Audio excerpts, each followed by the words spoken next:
नमस्कार बच्चों, mock test paper मार्च 2023 उसके ऊपर केस स्टडी सबसे पहले जो कि चैप्टर नंबर 26 निधिज के ऊपर है, निधि कंपनी के ऊपर है। आप सारे जानते हैं एक ही सेक्शन है 406।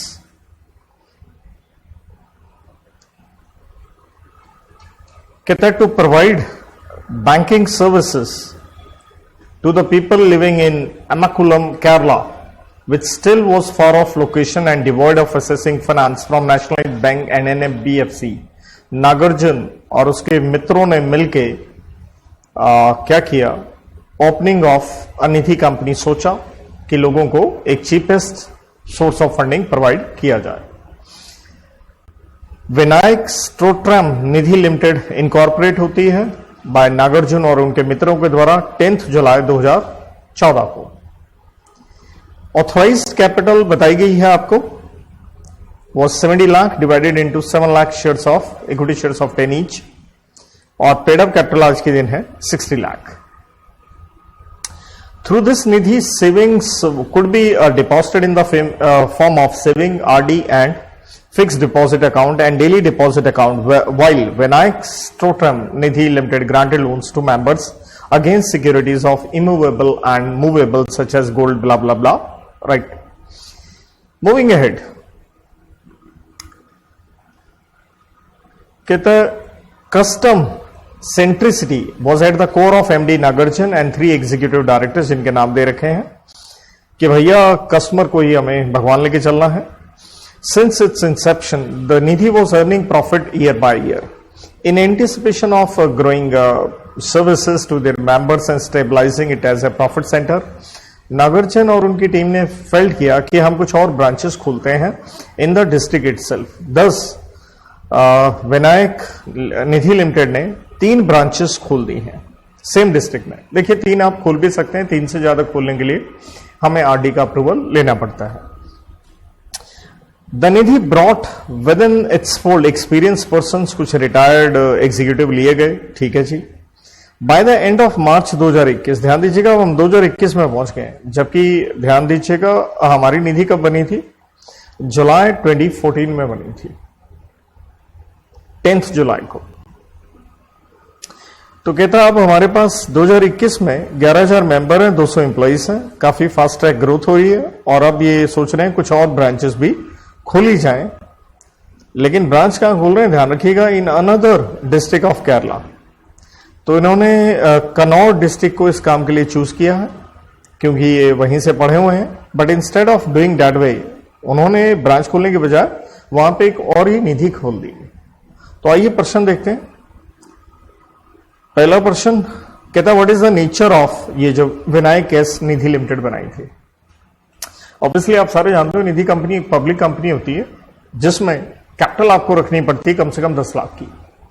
तो इसलिए पब्लिक कंपनी होती है, कैपिटल आपको मिनिमम रखनी पड़ती है 10 लाख। तो बाकी ऑप्शन मेरे को देखने की आवश्यकता ही नहीं, so will go with option number C.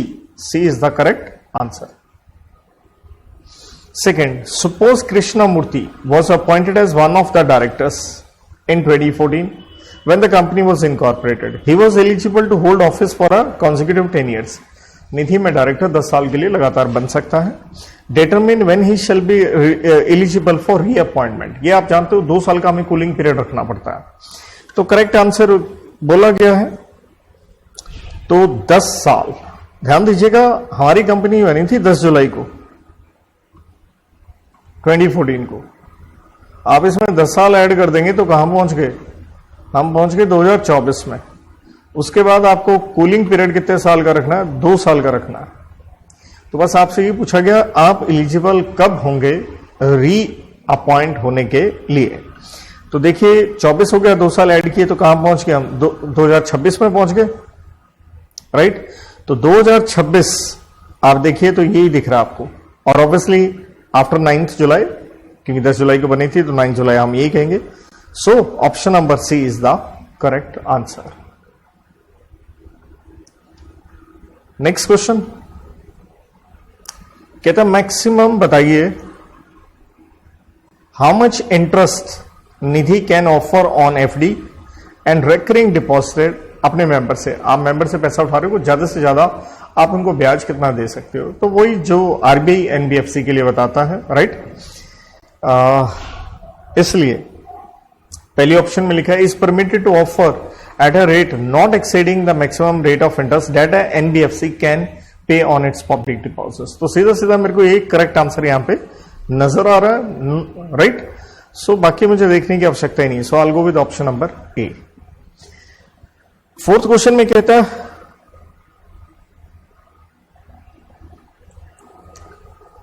Next question कहता है in which year at the earliest ये निधि कंपनी जो है would have to get the approval to open branches. ये जो 3 ब्रांचेस आपने खोली थी, तो देखिए जब आपने ब्रांचेस खोलनी होती हैं तो पिछले 3 साल का आपको ट्रैक रिकॉर्ड देखना पड़ता है प्रॉफिट्स का, तभी आप खोल सकते हो। 2014 की कंपनी थी 10 जुलाई, 3 साल ऐड कर लो, कहां पहुंच गए हम 2017 में।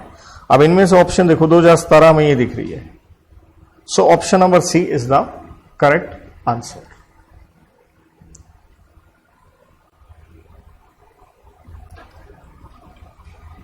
Students next case study on chapter number 16 जो कि डील करता है prevention of operation and mismanagement from section 241 से लेकर 246 तक।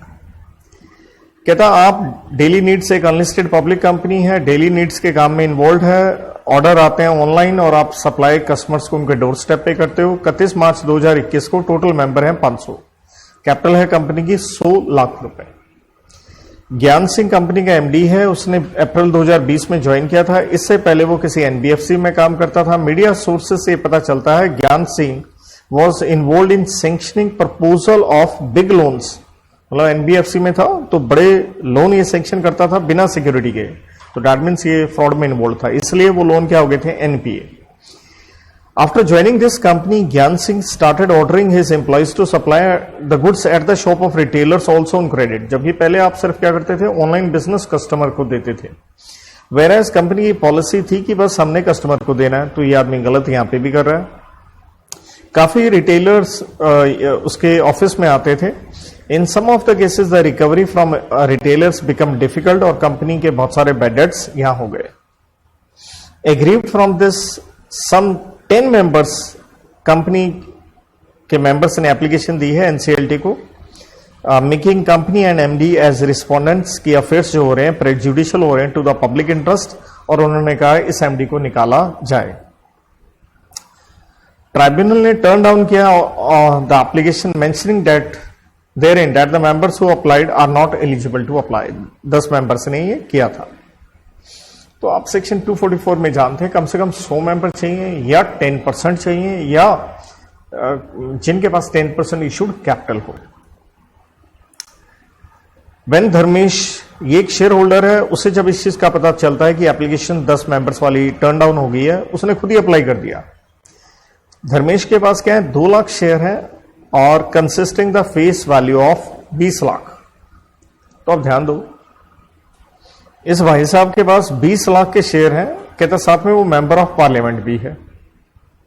अब भैया कंपनी की कैपिटल कितनी थी, 100 लाख, हमें 10% ऑफ इशूड चाहिए, 10 लाख बनता है, अकेले के पास 20 लाख है, तो ये आदमी एलिजिबल हो गया 244 में क्या देने के लिए, एप्लीकेशन। एप्लीकेशन एक्सेप्ट करने के बाद ट्राइब्यूनल ने दोनों पार्टीज को सुना और ऑब्जर्व किया कि ज्ञान सिंह मेल प्रैक्टिसेस में इन्वॉल्व है, उसके पास ट्रैक रिकॉर्ड भी खराब है, प्रेजेंट वर्किंग भी खराब है, तो इसलिए उनका ओपिनियन है कि ये एक फिट एंड प्रॉपर पर्सन नहीं है। इन्होंने ऑर्डर दे दिया इसके रिमूवल का और ये मांग रहा है कॉम्पनसेशन फ्रॉम द रिमूवल। देखिए जब ट्राइब्यूनल निकालती है आपको कोई ऐसा कॉम्पनसेशन मिलता ही नहीं है। पहला प्रश्न आपसे पूछा गया how many members can apply, तो ऑब्वियसली 244 में हम ये लिमिट देखते हैं, जैसे मैंने कहा 100 मेंबर या 10% या जिसके पास 10% इशूड कैपिटल हो, तो इसलिए यहां पे कहता है नॉट लेस देन 100 मेंबर, ये तो एक लिमिट हुई। Not less then 1/10 of total members की 50। तीसरा क्या है, नॉट लेस देन 100 मेंबर्स और नॉट लेस देन 1/10 या 10% कह लीजिए, विच एवर इज लेस, जो कि यहां 50 मेंबर्स हो गए, राइट। तो ये 2 लिमिट तो ठीक कह रहा है, विच एवर इज लेस पढ़ते हैं हम, तीसरी क्या पढ़ते हैं 10% of issued capital.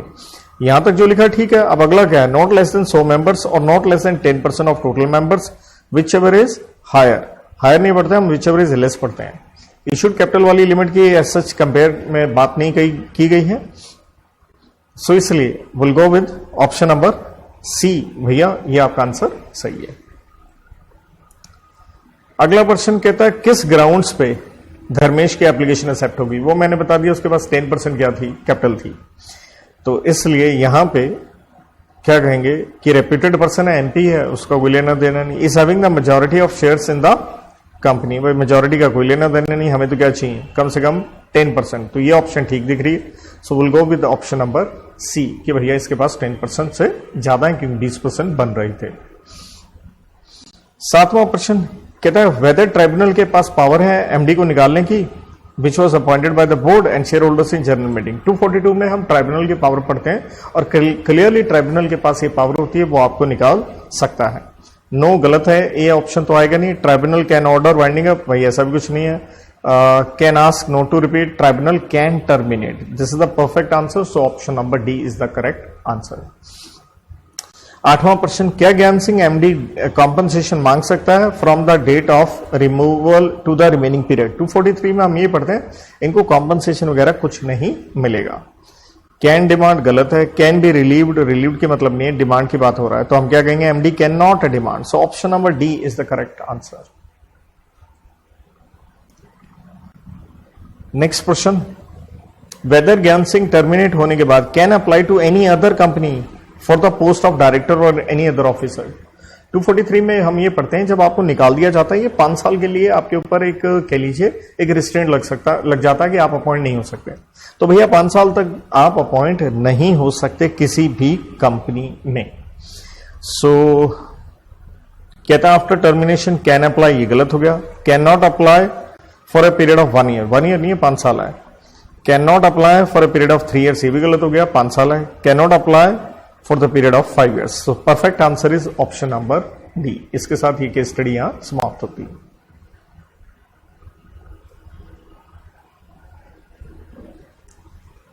Now going to the independent MCQ की बात करेंगे। कहता सुप्रिया के पास 13.5 लाख के शेयर्स हैं in the capacity as one of the directors of Pradhi tours and travels. मतलब प्रधी में ये डायरेक्टर भी है, 13.5 लाख रुपए के शेयर्स भी। कहते इस कंपनी की पेड अप कैपिटल है 4.5 करोड़। ये एक अलग से कंपनी आ गई SBSL, जिसकी कैपिटल है भैया यहां पे लगभग आपको ये नजर आ रहा है 20 करोड़ के करीब। ये सप्लाई करती है टूरिस्ट बसेस।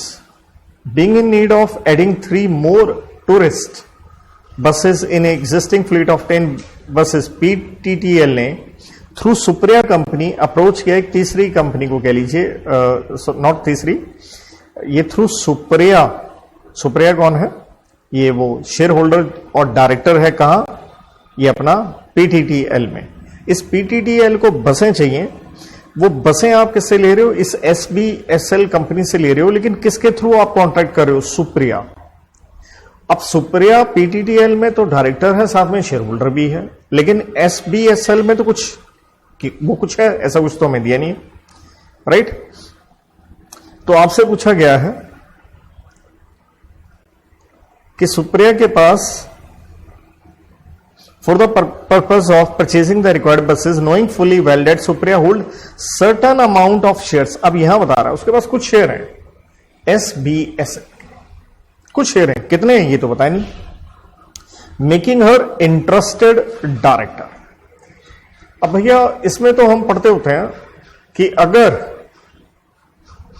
जो भी आप कॉन्ट्रैक्ट, और 184 में पढ़ते हैं हम इंटरेस्टेड डायरेक्टर, कि कंपनी कॉन्ट्रैक्ट अरेंजमेंट करिए किसी बॉडी कॉर्पोरेट में जहां हमारे डायरेक्टर के पास क्या होने चाहिए या बाकी डायरेक्टर्स के पास मिलाकर 2% शेयर होने चाहिए। अब ये कह रहा है कुछ शेयर है, कितने हैं ये तो बताएं, राइट। आइए ऑप्शंस देखते हैं। Supriya is interested director hold shares of SBL of the value exceeding 1 lakh but not exceeding ₹1.5 lakh, right. अब भैया ये 13.5 लाख शेयर तो आप PTTL के बता रहे थे, तो ये वाला तो कुछ सेंस यहां पे बनी नहीं है। दूसरे में भी कहता है आपके पास SBSL के इतने शेयर्स हैं, वो तो बताया नहीं क्वेश्चन में। तीसरे में बता रहा है इससे ज्यादा है। चौथा देखते हैं, Supriya is not an interested director as in order to be considered as interested Supriya was required to have holding of shares exceeding ₹4 lakh in SBSL। वो 4 लाख से ज्यादा क्यों कह रहा है? क्योंकि भैया इसके ऊपर हम 2% की लिमिट बनाएंगे तो वो क्या निकल के आएगा? 4 लाख से ज्यादा निकल के आएगा, राइट। तो इसलिए ऑप्शन डी यहां पे क्या हो जाती है? करेक्ट हो जाती है। अगला प्रश्न, विनायक फार्मास्यूटिकल्स ने डिसाइड किया है वो अमालगामेट करेंगे सुपर मेडिसिन लिमिटेड को एंड अकॉर्डिंगली एक एप्लीकेशन अमालगामेशन के लिए ट्राइब्यूनल को दी गई है। कहता है if the tribunal is satisfied that the specified procedure has been complied with, अगर ट्राइब्यूनल सेटिस्फाइड है तो ऑर्डर देगा सैंक्शन करने के लिए scheme of amalgamation. From the various option choose the one which may find place in the order of arrangement leading to amalgamation. इसके ऊपर हम सेक्शन 232 पढ़ते हैं, तो आइए देखते हैं। कहता है Vinayak pharmaceuticals limited shall discontinue its legal proceedings pending against super medicine limited after amalgamation. दूसरा कि भैया super medicine limited shall be dissolved without winding up. देखिए जहां तक केसेस वगैरह का सवाल होता है वो हम कहते हैं दे विल कंटिन्यू, राइट। लेकिन यहां पे सेकंड में क्या है कि it shall dissolve without winding up, और ये 232 में भी हम पढ़ते हैं कि डिसोल्यूशन हो जाएगा बिना वाइंडिंग अप के, तो ये तो परफेक्ट नजर आ रहा है। बी आगे पढ़ लेते हैं। On dissolution of super medicine limited the fee paid by it on authorise capital shall not be set off, जबकि हम कहते हैं सेट ऑफ का बेनिफिट मिलता है, ये तो गलत हो गया। Super medicine limited shall be dissolved after winding up, after नहीं, ये विदाउट है। So option number B is the correct answer. Then 12th question, Saurabh after winding up the affairs of ये company in the capacity as company liquidator, तो company liquidator हो आप, winding up कर ली है आपने, एक एप्लीकेशन दी है ट्राइब्यूनल को for its dissolution. Taking note of the dissolution application NCLT proceeded to make an order that Shobna Plastic Limited be dissolved from the date of order। तो आपका CL हो, कंपनी लिक्विडेटर हो, winding up कर लिया है, tribunal को dissolution के लिए आपने क्या दिया है? नोटिस दिया है, और ट्राइब्यूनल ने भी एक ऑर्डर दे दिया टू बी डिसॉल्व्ड। अब आपसे कहा एक ऑप्शन इसमें से चूज कीजिए। क्वेश्चन है ये 302 के ऊपर। सो इसमें 302 में हम क्या पढ़ते होते हैं कि 30 दिन के भीतर 30 दिन का हम एक टाइम पीरियड पढ़ते हैं कि 30 दिन के भीतर जैसे एनसीएलटी का ऑर्डर आता है, एनसीएलटी अपने ऑर्डर की एक कॉपी आरओसी को देता है, साथ में सीएल भी ये कॉपी आरओसी को फॉरवर्ड करता है, मतलब ट्वाइस, 2 लेवल पे ये जाती है। तो ये option number B is the correct answer, option number B, क्योंकि 30 दिन का टाइम पीरियड है। ये 15 वाला आ नहीं सकता था, ये 45 वाला नहीं आ सकता था, ये 30 दिन में वाले में गलत हो गया, क्योंकि ये सिर्फ कह रहा है कि सीएल फॉरवर्ड करेगा, नहीं भाई ट्राइब्यूनल को भी करना पड़ता है।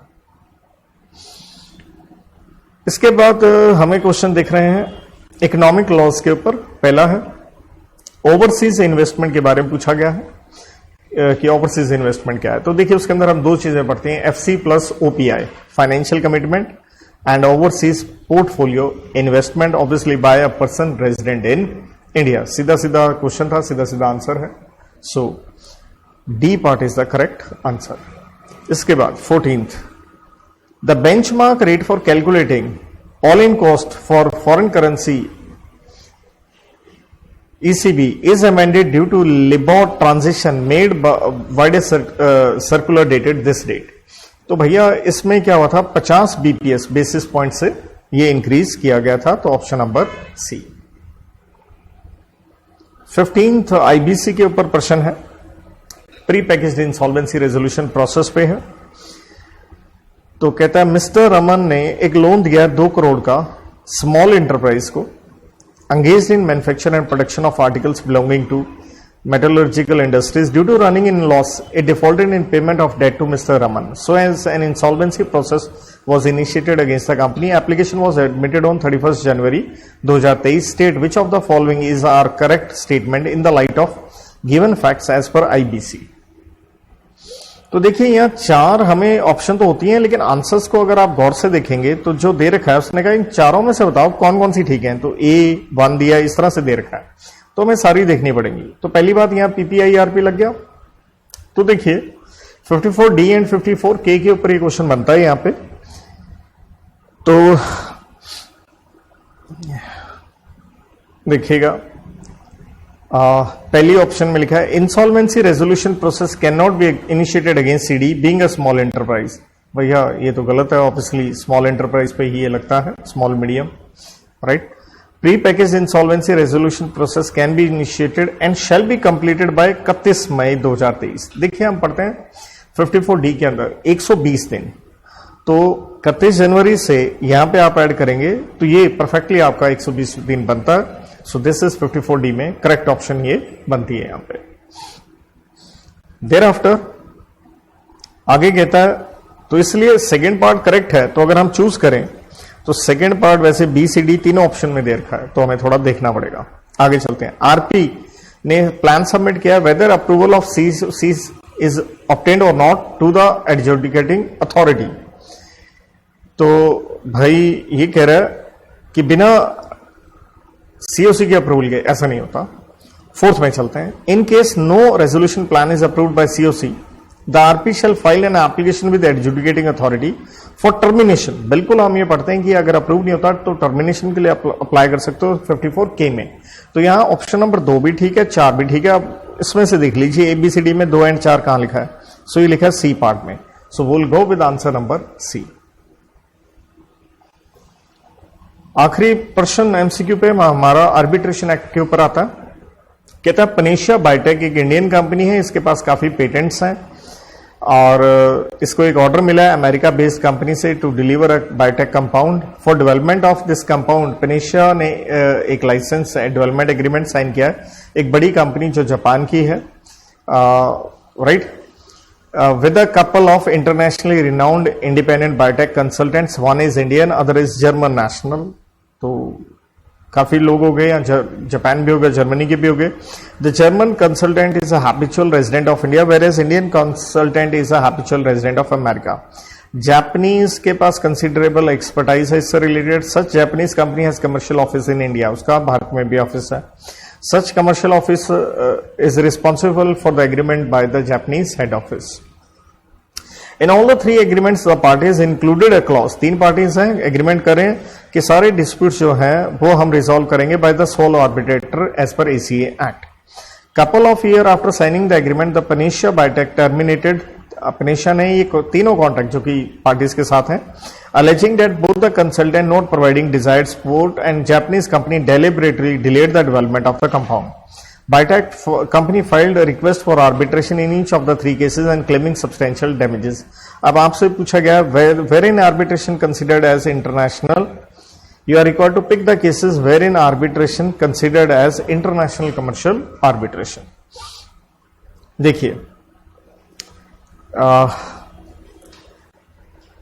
arbitration with Indian consultant, arbitration with German consultant, arbitration with commercial office in India of a Japanese pharmaceutical company. तो obviously यहाँ पे सारे के सारे ये बाहर के साथ क्या आपका एग्रीमेंट हो रहा है, तो हम इसे क्या कहेंगे, सारे के सारे हैं। सो will go with option number what, D 1, 2 and 3। तो इसके साथ ये पार्ट 1 मैं यहाँ पे फिनिश करता हूँ। ये था हमारा एमसीक्यू बेस्ड डिस्कशन। पार्ट 2 में हम डिस्क्रिप्टिव क्वेश्चंस एमटीपी के डिस्कस करेंगे। Till then have a good time, thank you.